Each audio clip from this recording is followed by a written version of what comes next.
Hello, everybody, and welcome to our DEA After Hours webinar, Trees Are Tremendous.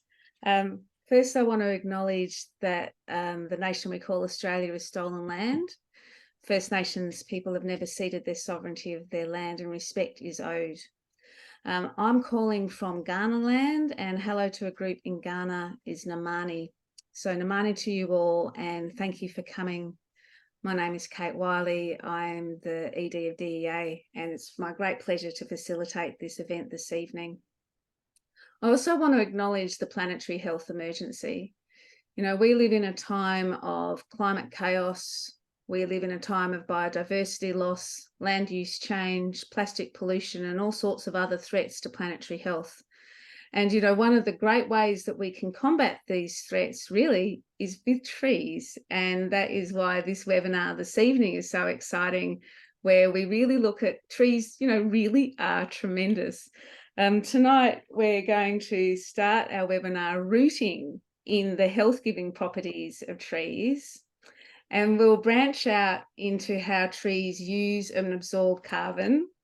And leave at the end, great pun, I think it's hilarious, with how trees need our protection across the states and what we can do from a grassroots level to help, you know, protect these wonderful, beautiful creatures that, you know, deserve our love and protection. So it's my great pleasure to be joined by all these experts in trees tonight. I'll just introduce the panelists. My first guest is DEA board member and longtime advocate for biodiversity and human health, Dr. Marion Carey, who's going to talk about why trees are so good for us as humans. Hi, Marion. Welcome. How are you? Hi, Kate. Thank you. I'm well. And then we'll hear from Sarah Dawson from WWF, who's going to share with us their tree scorecard, which talks about the different states and how well or not well they're doing when it comes to deforestation, and about their live campaign to save the greater glider. How are you going there, Sarah? Nice to have you here. Hi, nice to see everyone. Some really strong puns, Kate. I'm not sure I'll be able to top you, but I'll give it a go.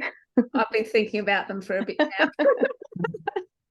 Then we'll hear from Jennifer Sanger, who's a forest ecologist, and she's got a really co-founder of the Trees Project, and will talk to us about how trees are just such great tools for carbon mitigation and how they use and capture carbon, you know, much better than these, you know, spurious man-made carbon capture and storage things that, you know, keep getting trotted out.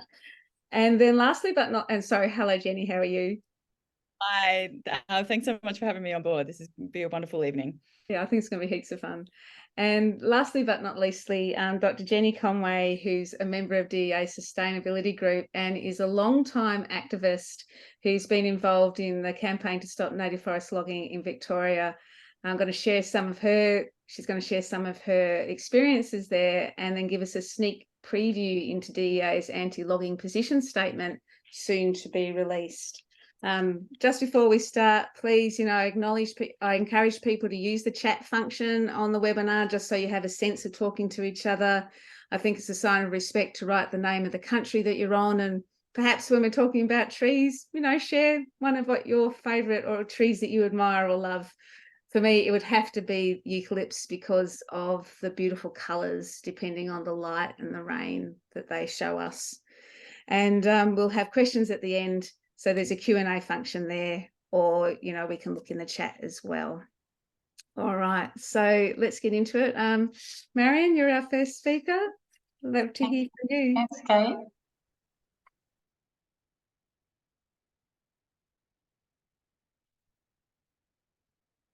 Hopefully you can see that.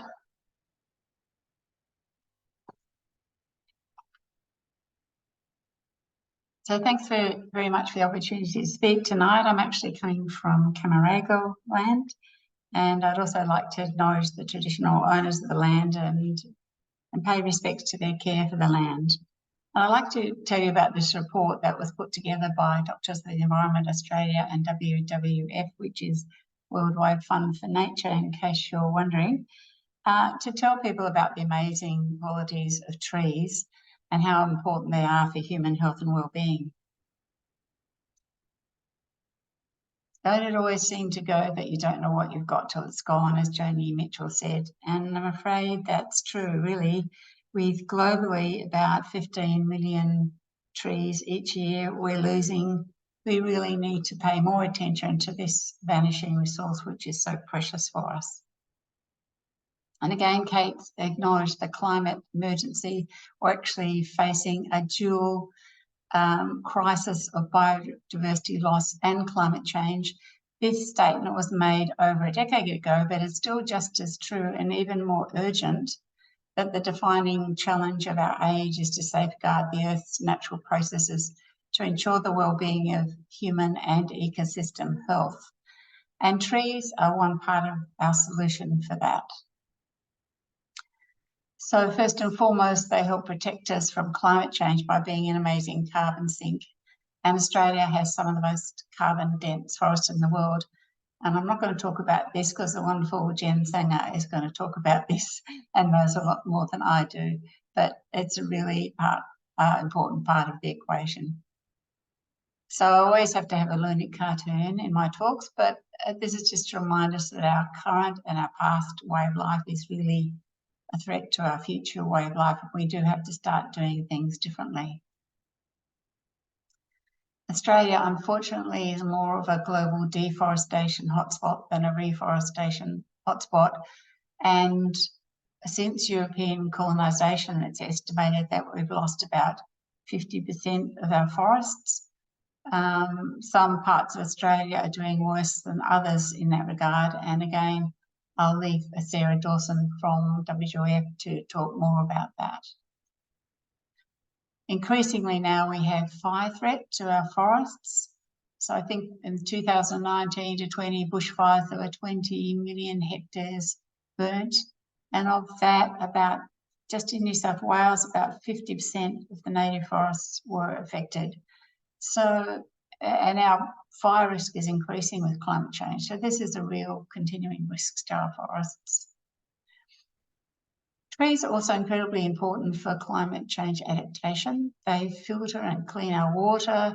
They stabilise soil, particularly against events like heavy rainfall events. And they have local climate benefits with increasing rainfall and reducing the risk of drought. And cities like Melbourne are blessed with forested water catchments that help to purify water for millions of people. And yet until recently, logging has been allowed in some of these areas. But if we were, having to replace these and put in artificial systems, it would be so much more difficult and expensive. Trees are incredibly important in cities too. That urban forests can help to future-proof cities, which is really important with increasing rates of heat waves. So they provide us with shade, UV protection. Water vapour also provides cooling from the trees. And one of the big aspects of cities is the urban heat island, which you may have heard of. And that's where, with all the density of the city, it traps in heat and the temperature is up to several degrees higher than the surrounding area. And there's a really interesting recent study that's been done of Sydney looking at what happens in terms of heat wave deaths. And in the study period that they looked at, there were an average of 117 heat wave deaths annually. But if they took away the urban heat island effect, it dropped down to only about 9 deaths annually. And then they looked at the forest cover and what it could do, the urban forest cover, the canopy, and found that it took away about 50% of the urban heat island effect. So this is really important for actually shading cities, cooling cities and saving lives. And if you look at other studies from both Europe, North America and Canada, it shows the same sort of thing, that having good tree cover in cities really does save lives and hospitalisations. There are a number of global organisations now really pushing to get more trees into cities, and that's one reason. But another reason is that trees have this amazing ability to clean our air. And air pollution is a big public health problem, even in places like Australia, where air pollution is not considered too bad by world standards. So the trees can have the ability to absorb particulate matter and also gaseous compounds such as nitrogen dioxide and sulfur dioxide that are emitted from car exhaust and burning fossil fuels. And just a reminder about what air pollution does to our health. It has really significant impacts on our cardiovascular and respiratory health and our life expectancy. And there are all sorts of other aspects that are increasingly emerging of the effects of air pollution on our health. But another modelling study in Sydney has shown us that even small reductions in air pollution can actually have quite significant benefits in terms of fewer premature deaths and fewer respiratory and cardiovascular hospitalisations. We know that only about 30% of children and 44% of adults are able to comply with the physical guidelines of physical activity. But there's increasing evidence that people are encouraged to be involved in physical activity by greened and treed environments. So this involves aspects such as thermal comfort and aesthetics. In addition to that, it's really important that children have outdoor play. It's really important for their health and development. For instance, a study of Norwegian children aged between 5 and 7 years found that playing outside in a natural environment improved motor fitness, especially balance and coordination. And outdoor play, such as climbing trees, helps develop healthy risk-taking, problem-solving and resilience. And yet the number of children allowed to play outside regularly and climb trees and other things like that has dropped significantly in just one generation. We are more and more living in cities, so about 56% of us now globally live in cities. And when we get to 2050, it's estimated 7 out of 10 people will be living in cities. And we often yearn for contact with nature. And I'm struck by a story by Indira Naidu, who wrote about how she got incredible solace when she was going through a hard time from one particular tree, a Moreton Bay fig, in Sydney's Royal Botanic Gardens. And so many people related to this story. They started visiting this tree, and the gardens had to actually put on tours for the tree. There were so many people wanting to visit it. So a lesson here is I think a wealth of studies have demonstrated that nature experience is associated with psychological well-being and decreases in mental distress. Another good example is Shinrin-yoku, or forest bathing, which is a traditional Japanese practice that involves walking slowly through a forest and using all your senses. Studies in Japan have shown that forest bathing can lower stress levels, improve sleep quality, mood, and reduce anxiety and depression. And doctors are able to refer patients for this activity. And if you'd like to know more about this, I refer you to the wonderful Dr. Dimity Williams, who's done a webinar on this for DEA you can find on our website, and also written a wonderful book about this. So learning reminds us that we really need nature to recharge ourselves. It's also really important for Indigenous people, our First Nations, Australians, to have connection to country through native species and natural places. Traditionally, certain trees were important for food and medicine, tools and utensils, and for religious reasons. And birthing trees, for example, may be placed as a shelter for women during labour and birth, and trees may also hold ancestor stories. When we clear forests and we remove natural habitat, wildlife is displaced and their behaviour is altered. And this increases the likelihood of contact with humans and transfer of infection to other species. And then we know that the number and the diversity of emerging infectious diseases is increasing over time.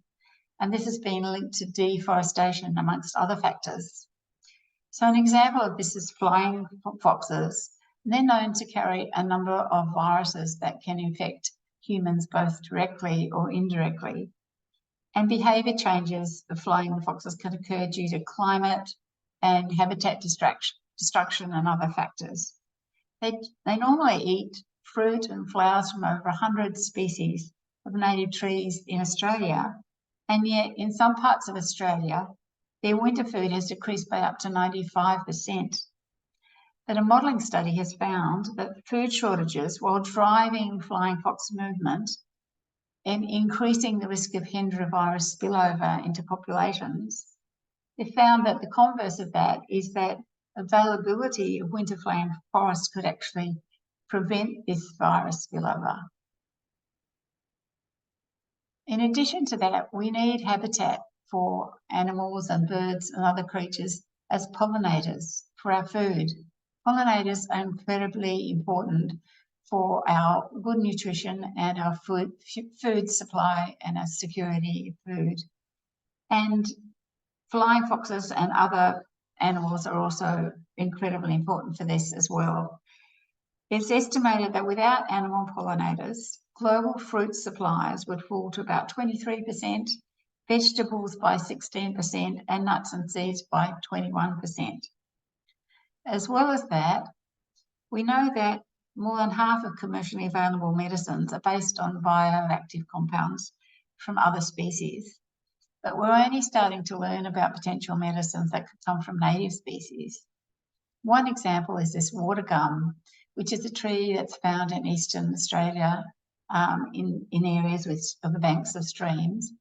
And a recent paper has described new anti-inflammatory compounds coming from this particular species. But the problem is that we're starting to lose species before we can even document how wonderful they are. So in summary, trees provide more than just oxygen for us. They provide a whole range of wonderful benefits that support our health and well-being, and they deserve our preservation and support. And I'd just like to pay acknowledgement and thanks to the DEA team and WWF team that helped to bring this report together, and I hope it's been of interest for you all tonight. Thank you very much.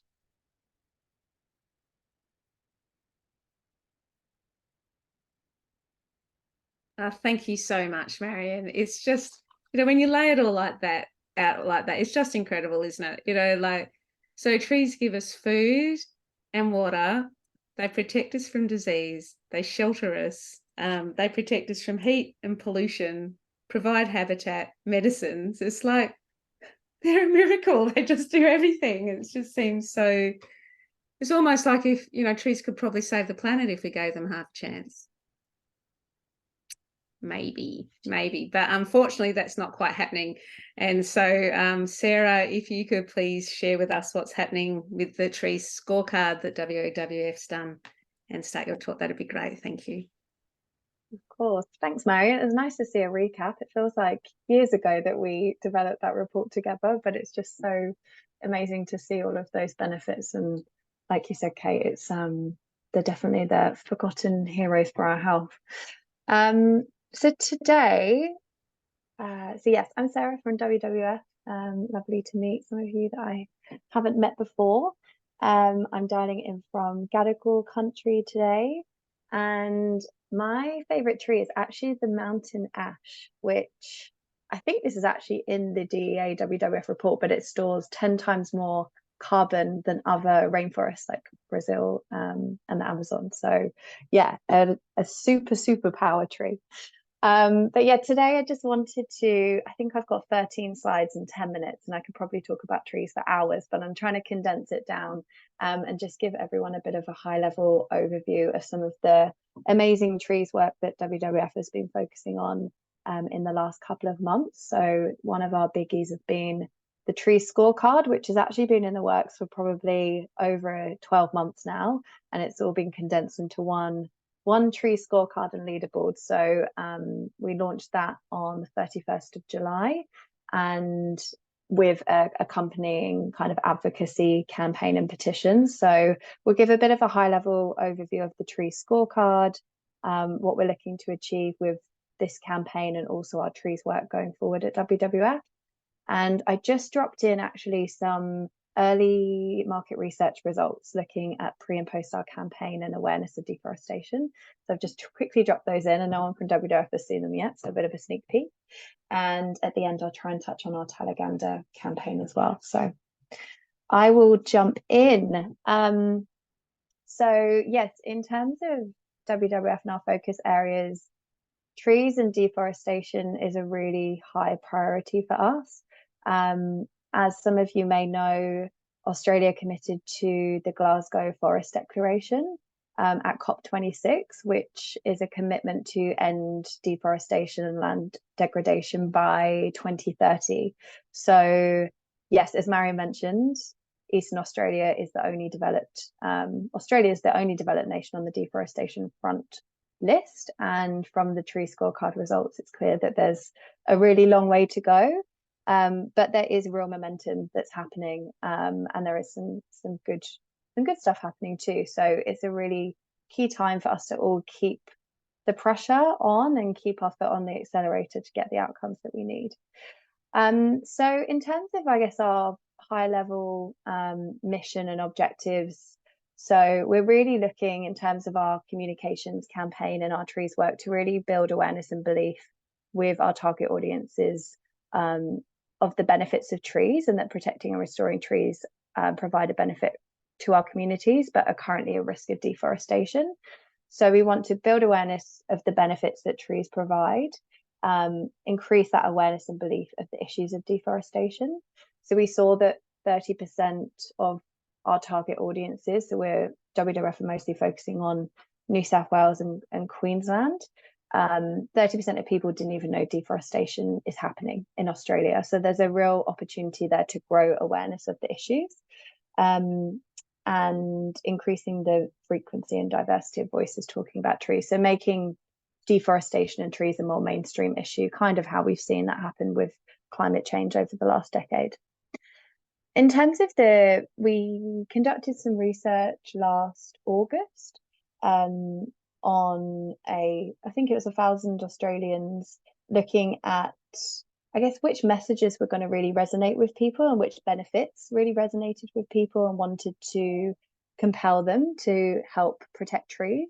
And it was really interesting. I think we tested 7 different benefits, and the key themes that came out were health and well-being, habitats for species, and trees helping to tackle climate change.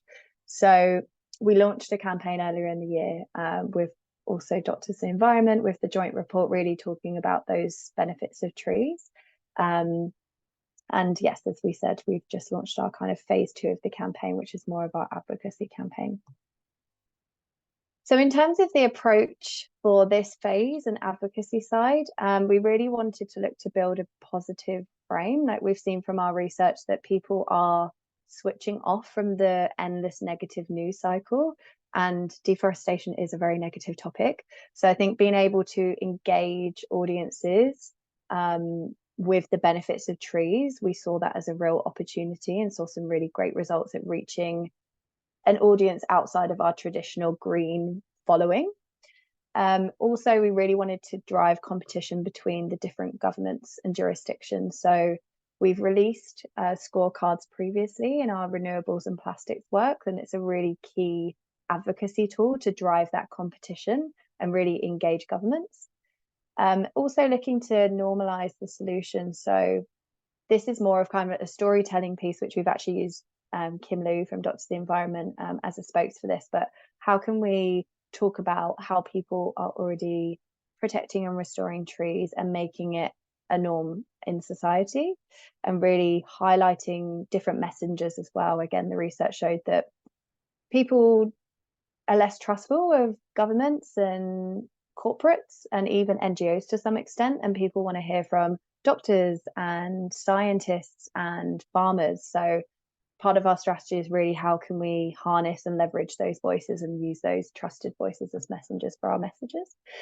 And also empowering actions, are showing people how they can get involved, giving people quick, easy actions for them to feel like they're making an impact and a difference. So we've got a whole range of outcomes in terms of the comms side of things, but just wanted to touch on some of our kind of policy outcomes that we're really looking to focus on in those primary markets. So in New South Wales, our ask on the government is to end native forest logging by 2025 and transition to tree plantations. In Queensland, it's very much around strengthening laws and improving incentives for farmers to keep trees in the ground and helping farmers transition to deforestation-free products, including beef.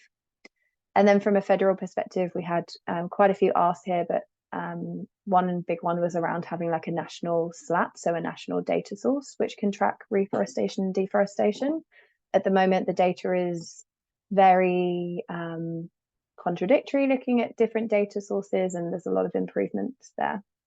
Also looking to strengthen EPBC nature laws and commit to native forest logging across the country as well. So these are kind of our big, hairy, audacious goals that we've been, working. The conservation team have been working towards these for the last decade, but yeah, these are the big wins that we're working towards. So as I mentioned, we launched the tree scorecard at the end of July now, and this was a huge piece of work from WWF and our conservation team, but we also worked with other external organizations like the EDO and some other kind of sustainability corporates as well. So the scorecard rated all of the jurisdictions across 11 different metrics. I think originally we started with about 25 different metrics and went through a whole process to try and kind of simplify and get it down to this one visual, but there's a lot of work and rubrics and scoring that goes behind this, and a lot of the science that goes behind this as well. But yes, the tree scorecard looks to rate all of the different jurisdictions across those 11 metrics across deforestation and reforestation. And the aim of the scorecard was really to have a credible data source to assess the state's progress in transitioning towards becoming deforestation free by 2030. It was also a really great tool to open conversations with a lot of political decision makers that we maybe hadn't engaged with previously. Sometimes those interactions are not always initially positive with some of the states, but it's still engagement, it's still opening those doors and opening those conversations. Looking to encourage that competitiveness, as I mentioned, in getting those policy outcomes and really helping to shine a light on the issues of deforestation as well. So in terms of the results, unsurprisingly, Queensland and New South Wales came in as the two worst offenders. None of the jurisdictions scored above average, so there's still a lot of work to do, but South Australia was taking the lead. They've got a lot of great commitments around reforestation. And the scorecard report, which I can always send a link around if anyone wants to read the full report, gives an overview of kind of the detailed metrics and the scoring, and also a bit of a plan around how each of the states can improve their scores as well. So yeah, it was a really successful launch. I'll just touch on some of kind of the high level results. So we actually managed to launch the tree scorecard with an event at Parliament House, which actually John from the DEA team attended. Yes, there's a picture of John in there just at the top. But it was a really great event. We had over 70 attendees across different politicians, key donors, other NGO groups. And actually Tanya Plibersek came and spoke at the event, which was a really big win for us. She was really engaged with the topic. Thanked WWF for our work in this tree space and kind of for shining a spotlight on the issue. And this also led to lots of government briefings and meetings off the back of the scorecard launch as well.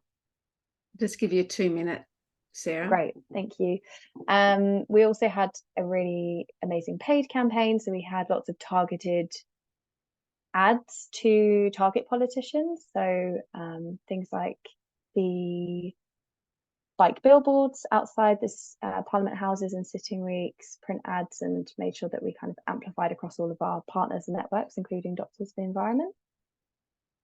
And we also had some really strong PR coverage. So I think it was our strongest scorecard launch to date. So we had some really great coverage across 9 News and other news outlets as well. Oh, no, these are good. And as I mentioned, we also had a petition, so driving people to be able to add their voice to help protect trees, and yeah, really just amplifying across our paid and owned channels. And in terms of some very early results, we ran some testing for a platform called Askable pre and post campaign with 100 respondents. So just to give a bit of a flavour of how the campaign was performing. So we actually saw pre and post a bit of a lift around people being aware of the impacts of deforestation, and also good to see that it was one of the highest issues in terms of people ranking the issues that they were most concerned about as well. We also saw, which was really positive, that people were more likely to take an action off the back of seeing the campaign too. And we also saw a bit of an uplift in terms of recall as well. So we asked the question, which of the following charities have you seen talking about deforestation in the last 6 months? So great to see a rise in WWF there, and also leading the way in communicating about the benefits of trees there. So again, WWF coming out as the leading NGO in that space too. And I'll just quickly finish on Talaganda. So we've got a current campaign that's out in market, which thank you to DEA for sharing that across your channels. Talaganda is a state forest near Canberra, about an hour from Canberra in northern New South Wales. And after the bushfires, WWF invested a lot of funding and time and energy into restoring some of that habitat for greater gliders, because it's one of their last strongholds. With these amazing nest boxes, which the gliders were starting to use. And we had the news a few weeks ago now, probably about 4 weeks ago, that there was logging happening in the state forest right next door to where we were doing all of the work in the national park, like literally a 2-minute walk away.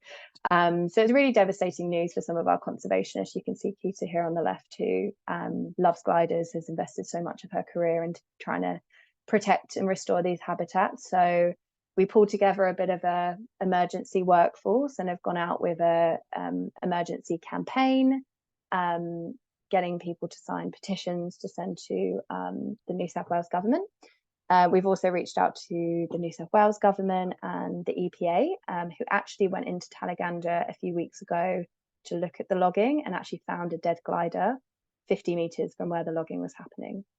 Which is crazy because, you know, Forestry New South Wales said that they'd been out and had identified only one den tree. And we actually had Kita and Wilderness Australia go out this week into the field to undertake their own surveying for the EPA. And they found 40 den trees in one evening with spotting about 20 gliders. So yeah, it's a really, it's amazing, it's an amazing place, and we're working hard to protect it. So yes, if you haven't already, please sign our petition and keep an eye on hopefully getting the work order extended in Talaganda. Thank you so much, Sarah. I'm sorry, I am going to have to ask you. Yes, no, last slide. No, that's fine. And, you know, but, you know, well done, WWF. What an excellent campaign. You know, this whole concept of, you know, raising awareness. So, you know, people are aware that, you know, deforestation is such a problem, and then providing a measurement so that there's this baseline so that, you know, we've got a government that's committed to this 2030 deadline, show them where they're at, then they can, you know, do better. You know, exactly.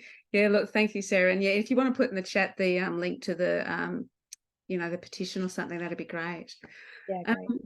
Yeah, thank you. Jen, please tell us about carbon, because that's kind of no problem. Interesting. Love it. Just bear with me for a second while I share my screen and I get my slides up and happening. Here we go. Great. Thanks everyone for coming along this evening.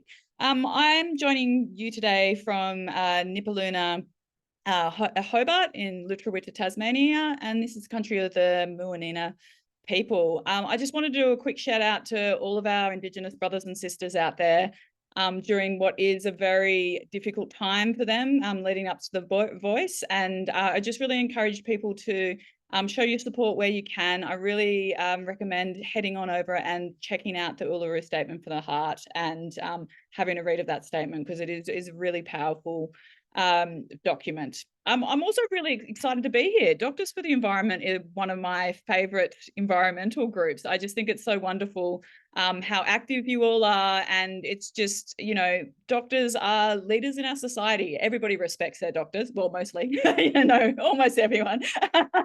And it's great. You're a really powerhouse force. So fantastic.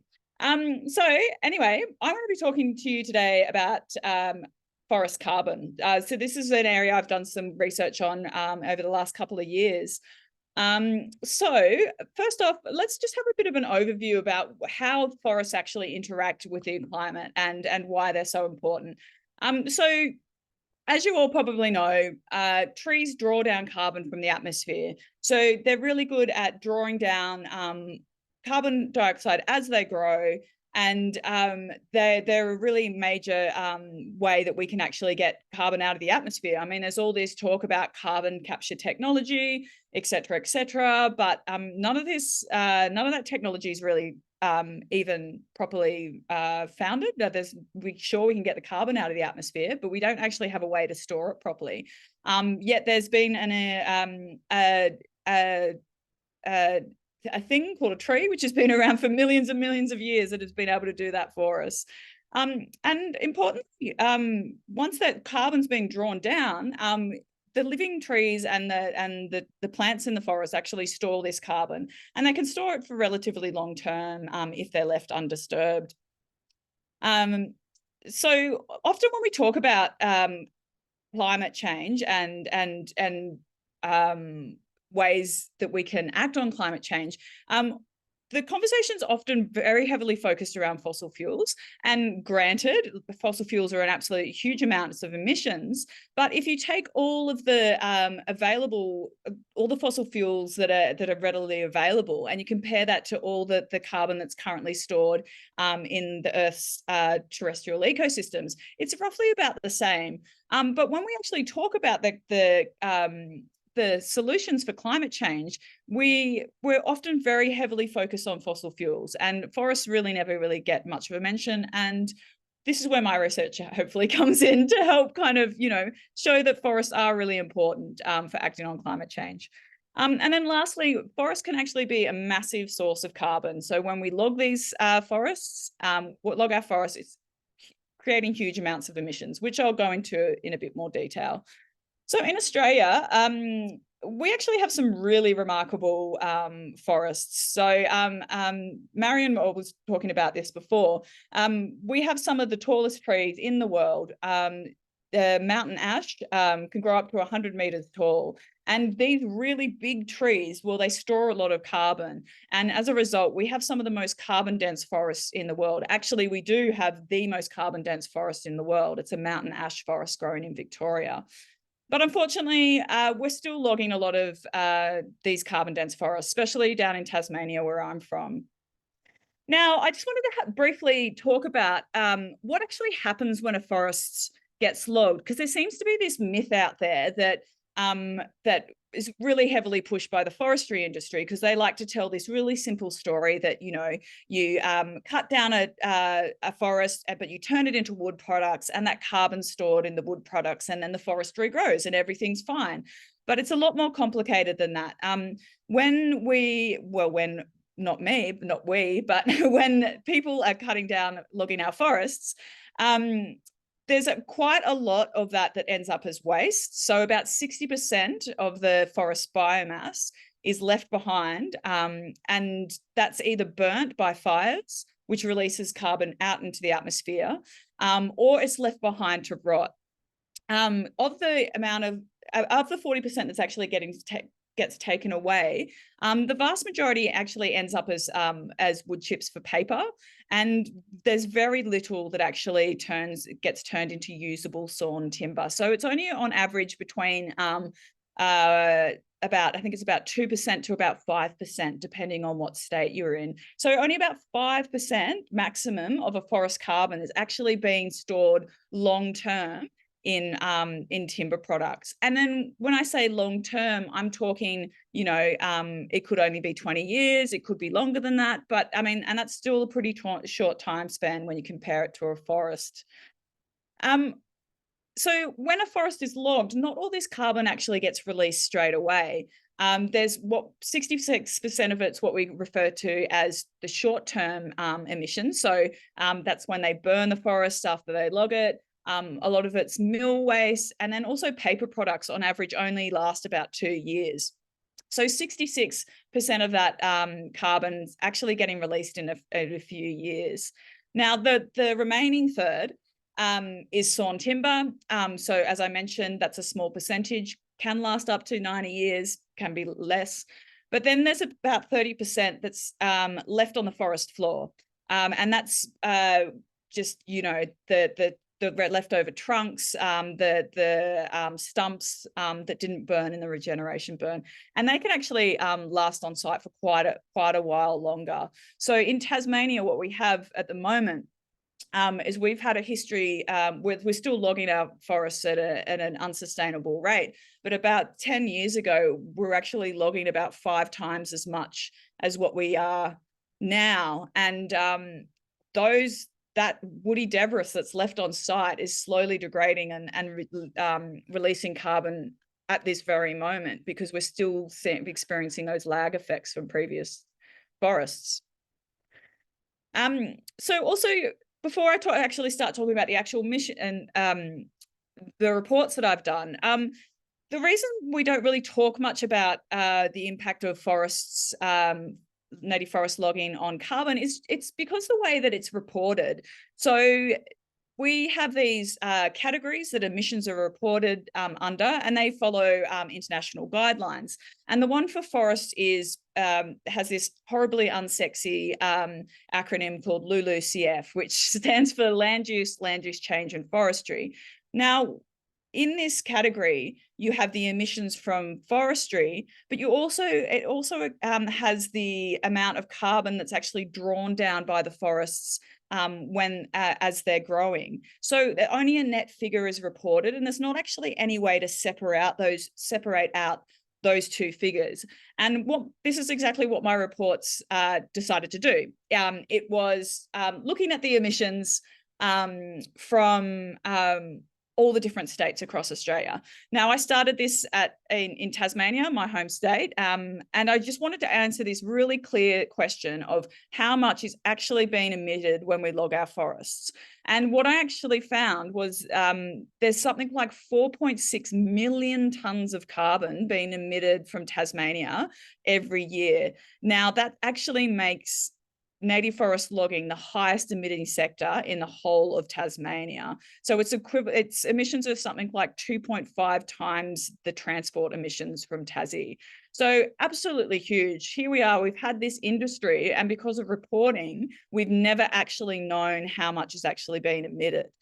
Following on from that, I teamed up with my wonderful friends at Victorian Forest Alliance, and we released a Victorian report in the lead up to the election. And what I found in Victoria was almost as bad. Then I think from memory, it's about 3 million tonnes of carbon that's emitted from Victoria's forests every year. And then 6 months later, before the New South Wales election, I did a New South Wales report. So as you can see, I'm clearly collecting the trifecta of reports here. And New South Wales was equally as bad. So that was about 3.6 million tonnes. So if we combine that in total, in just the southeast corner of Australia, we have emissions that are equivalent to 11.2 million tonnes. Now, that is greater than the entirety of Australia's domestic aviation industry. So we all know how bad flying is for the environment. But here we are, we have an industry that's emitting more than what the flights are domestically. And it's just really frustrating that my reports, little old me, was the first one that actually was able to and get this information out into the world. And this all comes back to the way that how things are reported. If we had more clearer reporting, where the emissions were reported separately from sequestration, this would be in plain sight. And this is the thing, if we're not giving policymakers and decision makers the correct information, it's very hard for them to make policies to actually that actually follow the science. So I'll have to give you a little hurry up there. I'm sorry, yeah, Jen. absolutely, no worries. I'll steam through the rest of this. So a lot of the forestry industry say, well, you know, we log forests and then they regrow, so it's all fine. But the thing is, we need climate action now. The next decade is incredibly important. We can't wait for 80 or so years for the forest to grow back. We need to we need to stop emissions now. And the thing is, when we do log a forest, they're often put in these really short logging cycles. And so they never actually accumulate the original amount of carbon that was in there before. But you know, on the positive side, if we actually were to end native forest logging now, we could prevent 212 million tons of carbon from, sorry, I've said that the wrong way. So 2.1, so, oh, my brain. 212 million tons of carbon could be absorbed and stored long term if we actually protect our forests now. And that's the emission saving we could have to 2025. So that's equivalent to shutting down coal-powered power plant 22 years early. So it's huge. I'll just skip through a little bit. People often say, well, you know, where are we going to get our timber from? Well, plantations. About 90% of our timber is actually already coming from plantations. It's less intensive. When we do log plantations, there's a lot less emissions, and it's actually producing a lot more wood per hectare, something like 14 times more wood per hectare than our native forests. Obviously, too, protecting our forest has a whole range of other benefits. Wildlife, we're also facing an extinction crisis as well as a climate crisis. Also, too, there's heaps of research out there that's actually found that logging actually increases the severity of fire. And so the safest things we could be doing for our communities is actually to end native forest logging, because if we're logging near communities, we're increasing the fire risk. But there's a whole other range of activities and possibilities that we have for our forests. We just need to think of outside the box. Also, too, I kind of get really frustrated having to always kind of put a dollar value or prove that our forests have some kind of worth for humans. They are in their own rights wonderful, wonderful, special places and have their own intrinsic value. And that alone should be enough. But as I've said today, they are one of our easiest ways that we can actually take action on climate change. So just to summarize, especially in places like Tasmania, and also in other states as well. I know that was the case for Victoria, but also in New South Wales.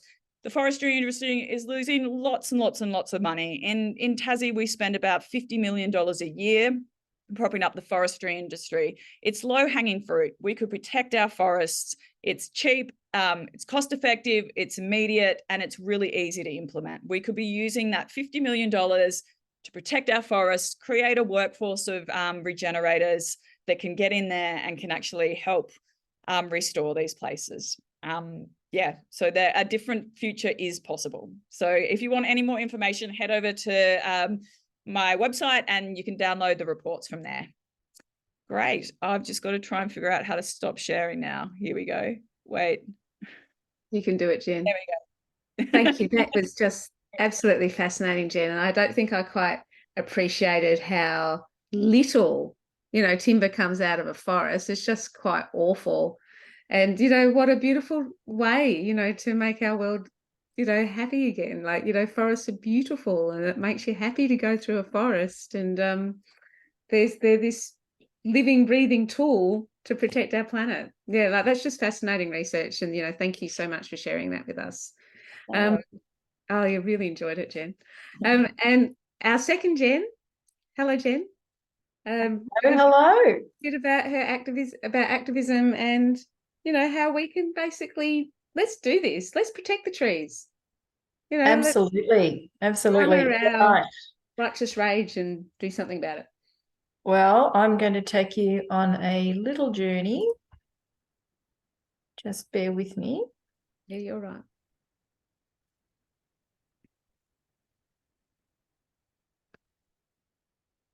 Okay, so I'm going to tell you a story about something that I've been involved with for a number of years. I'm coming to you from Wurundjeri country in the Central Highlands of Victoria. And I'm just going to give you a bit of a story about how, as the title says, some very determined people and some very clever lawyers have managed to end native forest logging in Victoria. So I've been part of a group called Warburton Environment, which is our local environmental group. And we've had a fairly torrid few years trying to protect our community and the forest and all the critters that live in it. And basically, we have been trying every which way to protect these forests. So I'm going to quote another folk singer. Marion started off with Joni Mitchell. I'm going to quote Joan Baez. In the current escalating climate extinction crisis, sometimes it can feel as if nothing will change and the governments just aren't listening and all is hopeless. But, as Joan said, action is the antidote to despair. And the science is pretty clear. Our politicians seem to be turning a blind eye. And as we've heard, saving our native forests is excellent climate action. And here's one of the many protests that people here in Victoria have been marching in. Here's another protest just up the road from where I live and where I'm coming to you from tonight, when we were banding to try and stop them logging just a few k's up the road from our town. And Margaret Mead said that never doubt that a small group of thoughtful, committed citizens can change the world. Indeed, it's the only thing that ever has. Here's a stall at the IDEA conference, the Doctors for Environment conference that was in Victoria last year. And as is mentioned already by some of the other speakers, Victoria and Tassie have some of the most carbon-dense forests on Earth. And as Jen's beautiful infographic showed, that the bulk of it's actually been turned into wood chips and short-lasting products such as paper and pallets. In Victoria and WA, recently, after years of community campaigning, the state governments announced that the native forest logging was going to end by 2024. And what we're hoping to do is see an end to all native forest logging across the country for all the reasons that Jen and Marion and Sarah have already spoken to. So what's been happening in Victoria? I'm going to give a very abridged version.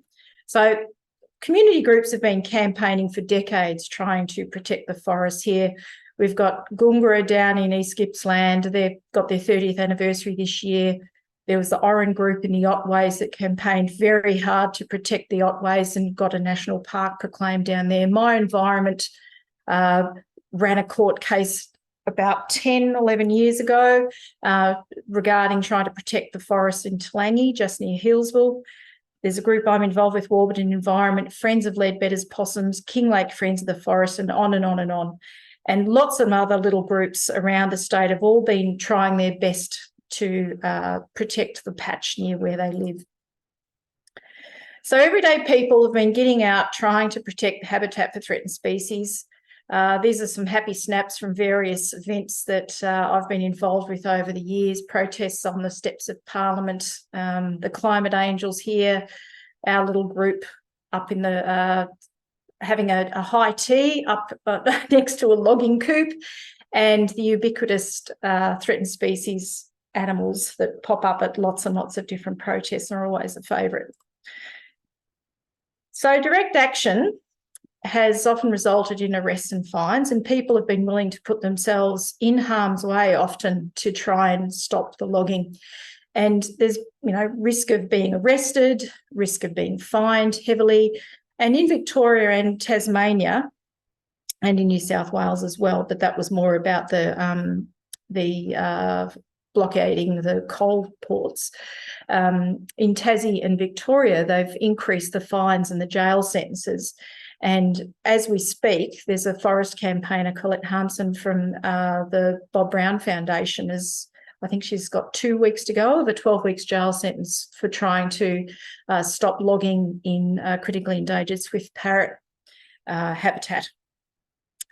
I really like this Kadelka cartoon. Let's hope your time in prison can rehabilitate you. From what are you in again for? Caring about the environment. Well, let's have no more of that then. And that's about it. I mean, you can sometimes feel like you're under siege. So across Australia, there's iconic, threatened and endangered species that are being driven closer to extinction, and the weak environmental laws currently exempt logging under the regional forest agreements. And this is just a bit of a panel of some of the endangered species that various groups, be it Bob Brown or the Wilderness Society or the Greater Gliders, or WWF, are all trying to use as iconic species to rally people to lobby their politicians. So what actually worked in Victoria? The precautionary principle, I would recommend you look it up. I've got the definition there. It was basically looking at if an activity is potentially going to cause harm, then you shouldn't do it, in a nutshell. And so the logging and the regen burns have been occurring in Victoria for years without prior adequate surveys being conducted, even though by law, Vic Forest, which is the logging company, state-owned logging agency here in Victoria, are supposed to have been doing that. So everyday people decided to go out into the forests and start documenting what was there, preferably well before the loggers got in, and then lodge their findings to the government agency. And so time and time again, we were finding that breaches of the code were happening, and we were making reports to the regulator, and the regulator would do nothing. As well as all of that going on, this has been a multi-pronged approach. There's been pressure on supply chain, so pressuring Nippon Paper or Opal that make the copy paper, and Bunnings as well, because all the products from Vic Forests have failed to get FSC certification, which means it's sustainably harvested. So by highlighting this at the end point with the actual people manufacturing or selling these products, there was a lot of lobbying done and pressure put on these organisations. And so Bunnings stopped stocking Vic Forest products. And Nippon actually have closed down their white paper copying machines down in Gippsland. And so trying every tactic under the sun and still feeling like we weren't really getting anywhere, people then had to go out and start protesting and putting themselves in further danger. And so some people were willing to lock onto machines and also to rig up tree sits to try and stop the logging. And here in Warburton, back in May 2020, logging was getting closer and closer to the town. And as Jen mentioned, the evidence is that this increases fire risk with the regrowth. And also what was really upsetting us was that we have an endemic tree called the tree G-bung, or Persoonia arborea, which only grows in a very limited area in the Central Highlands. And this is sort of collateral damage. It's got no value to the loggers, but was getting trashed, and it only starts to reproduce once it's reached at least 100 years of age. And so these forests, which are mixed species and mountain ash forests around Warburton, were getting trashed, and also, it was habitat for greater glider and for sooty owls and a whole range of other endangered species, and plus the tree G-bung. So we decided we needed to try and get in there and slow things down. And in the process of doing that, we actually then decided we needed to contact the lawyers. And as I say, we lawyered up. So here's some photos just taken down the road from Warburton. You can see evidence of this is the regeneration burns that they conduct after the forest has been logged. That image, the drone footage about the platypus, that was a 70 hectare, effectively clear-felled site on hilltops and steep slopes. And then, the land was so steep, there was huge, big burnt stumps falling out of the ground and rolling onto the road.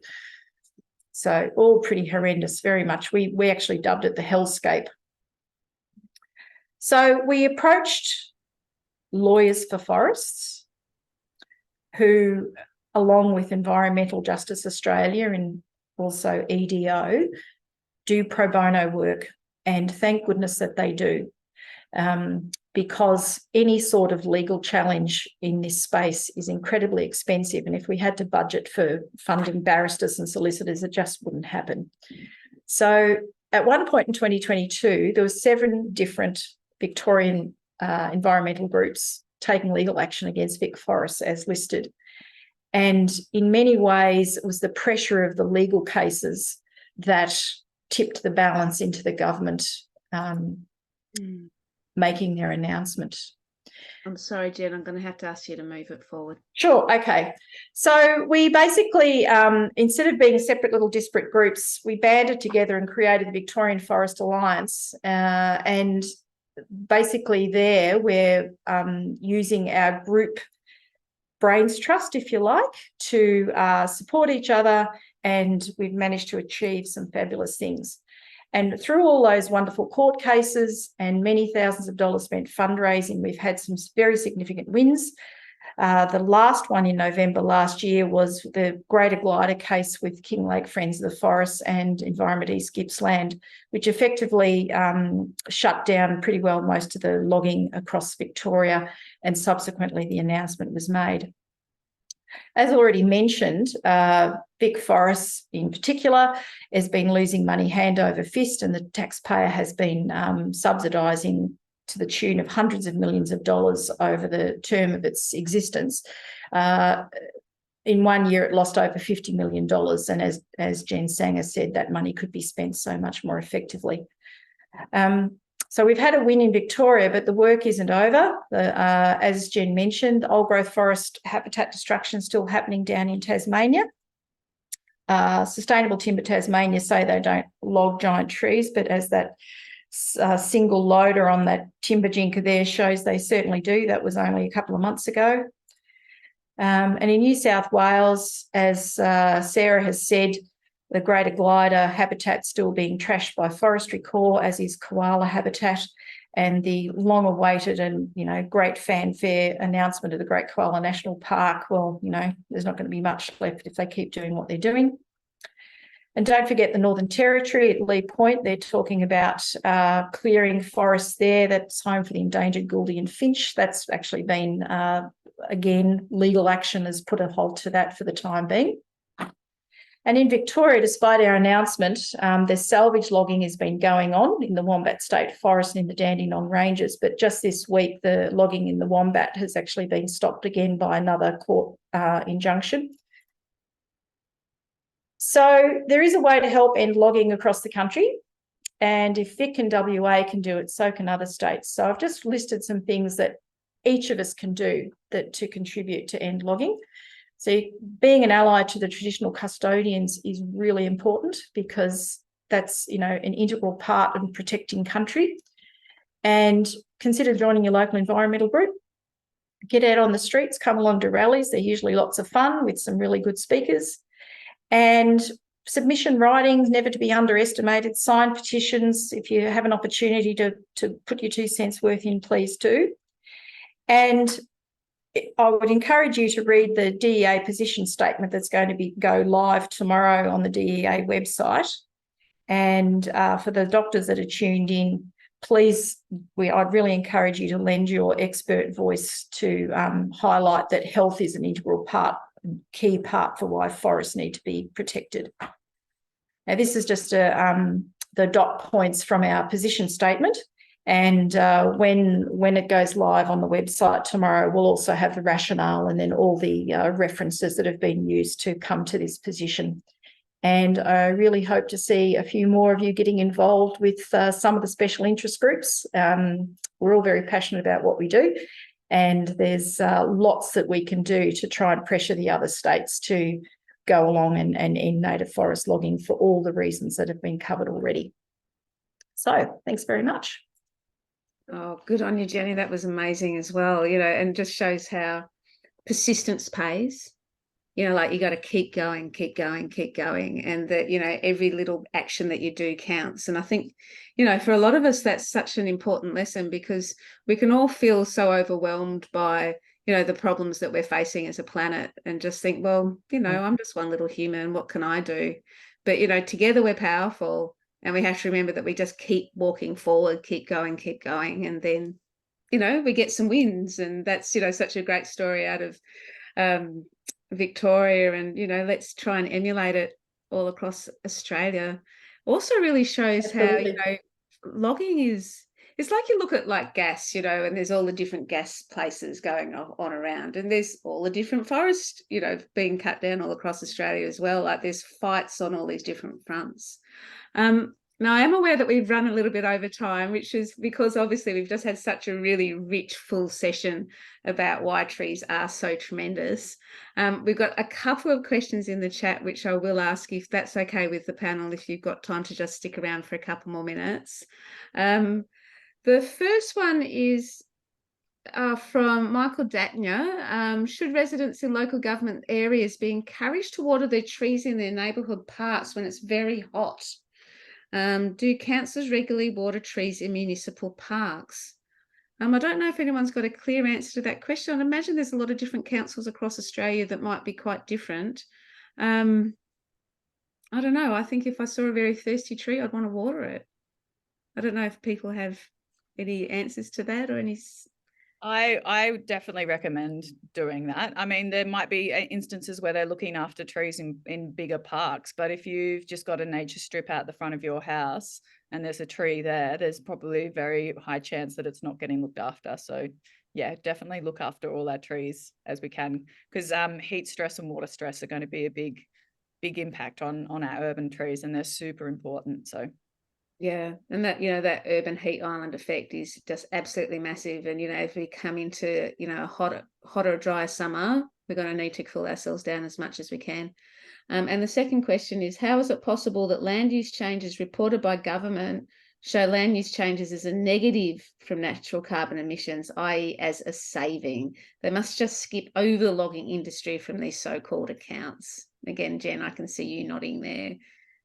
Yeah, so the way that things are reported, it's just a really big issue. So so for instance, in my state, Tasmania, because we have logged historically so much in the past, we have heaps of forest that's in a stage bracket.